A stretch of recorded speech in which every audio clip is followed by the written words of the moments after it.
Vai. Mãe, o presente de Deus. Para completar o homem, Deus fez a mulher. Para participar do milagre da vida, Deus fez a mãe. Para liderar uma casa, Deus fez a mulher. Para edificar um lar, Deus fez a mãe. Para estudar, trabalhar e competir, Deus fez a mulher. Para guiar a criança insegura, Deus fez a mãe. Para os desafios da sociedade, Deus fez a mulher.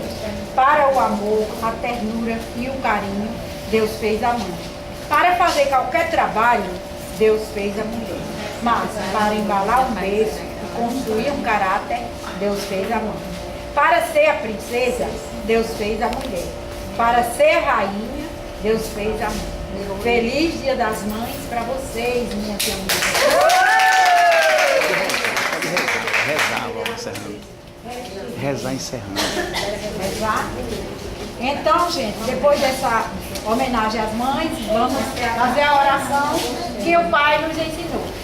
Pai nosso que está no céu, santificado seja o vosso nome. Venha a nós o vosso reino. Seja feita a vossa vontade, assim na terra como no céu.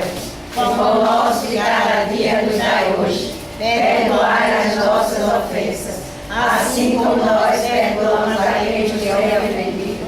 Não nos deixeis cair em tentação, mas livrai-nos do mal. Amém. Cheia de graça, o Senhor é convosco. Bendita sois vós entre as mulheres. Bendito é o fruto do vosso ventre, Jesus.